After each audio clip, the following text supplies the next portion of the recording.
I've been knowing Taven pretty much. Just grew up with Taven. What do you think about kind of watching him the last 3 games or so? Yeah, it's the same thing. Just seeing him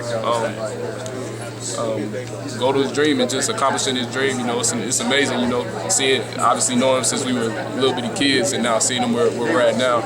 I want nothing but the best for him. I guess back to the basketball court. What is Coach Woodson's message to you then? What's kind of maybe this offseason like been you in terms of like what you want to get better at, how you want to contribute this year? Just stay poised and stay patient. You know, obviously I feel like last year I rushed a lot of things, and that showed in my shooting numbers and stuff like that. So to just be more comfortable and stay more poised and patient and taking the right shots and being more comfortable with the ball in my hands, that's been the biggest emphasis for me. What's your impression of Kalel Ware?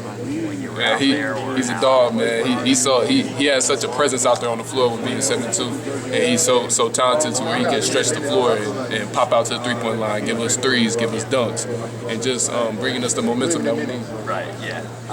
In terms of like the offense, or maybe more so like Kalel's personality, like, do you feel like he's motivated? Like Coach Woodson was saying, like that people have called Kalel lazy, and they feel like that's kind of pushed him. Like, have you seen like his like motivation this season? Yeah, I feel like with Kalel, it's more like he gets like if somebody scores on him, he takes that personal. So like he might get silent, or he might have like be kind of mad, but I feel like I'm kind of with him, like let's go on the other end, let's get him back, you know. And I feel like that he brings this type of aggressiveness to the team that we need when games get tough in the Big Ten. You know, things get a little chippy in the Big Ten. We're not backing down from anybody. Thanks, CJ. Appreciate it. How has kind of, I mean, you know, not just this offseason, but, you know, the last year or so, like, how much has X kind of taken you under his wing? Man, a lot. You know, every day we're going out there being competitive, and he's over there talking trash, whether it's on the court, but, you know, he's pushing me at the end of the day. And, you know, pushing me and being competitive, that's going to make me the best person I can on the court.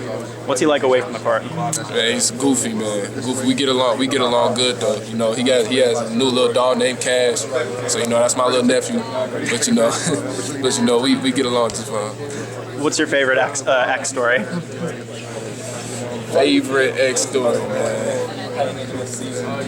I wouldn't necessarily say it's my favorite, but I feel like this is a time where we really bonded. When he got injured last year, you know, just coming into the locker room and him having the boot on and seeing him so distraught and just being there for him, knowing, you know, obviously we didn't know if he was going to be back this season. So just living in that moment with him and being there for him as a brother, as more than just a teammate, that definitely strengthened our relationship. Are you saying like when he actually got hurt, like at campus? Like in the Kansas locker room, like walking in during halftime. What was that moment like? Man, it was just, you know, you hate to see it, but you know you can't. There's nothing you can do about it. So just letting him know that we're there for him and we're going to continue to help him get stronger and be there for him. It's just a moment that just bonds us. What was that, you know, those next few months like for him? Like, you know, he was in the middle of the season, that was in a big game, and, you know, Big Ten play was still all ahead of you. What was that like for him to then kind of be, you know, there but not really there? Yeah, it sucks, man. Just I've been injured a lot throughout my basketball career, so just like knowing what it feels like to be on the sideline and to just be watching us go to battle and not being able to be there, you know, obviously that hurts a lot for him, but looking at it from my perspective, he was there the whole time, you know, front of the bench every time. Stood up every time, rooted for us, even when he wasn't playing. So, you know, that just gives us more motivation knowing that this is his last go-around to go as far as we can and put another six-banner up on the wall. Yeah, I mean, some guys when they get hurt, like, prefer to kind of stay to themselves and be away from the team and do more individual stuff. Obviously, he was there the whole time. Like, how much did that mean to you all for him to just be there the whole way? Man, it means a lot, you know. It shows us the true leader who he really is. How would you describe his leadership style? I would describe it as vocal, aggressive, you know, pushing us. You know, he's not soft at all. He's not going to sugarcoat anything. He was, I mean, you know, obviously he was expecting last season to be his last season here, and here he is again. Like, he was part of that kind of group of upperclassmen leaders at this point last year. Is his role, like, kind of platform on the team any different this year, like with some of those guys gone? I don't think it's necessarily different. You know, obviously, Race and Trace were our captains last year, but he definitely has taken that captain role more seriously and has picked up the stuff from Trace and Race. In what ways has he kind of taken things more seriously? Just his mindset coming into the game, coming into practice.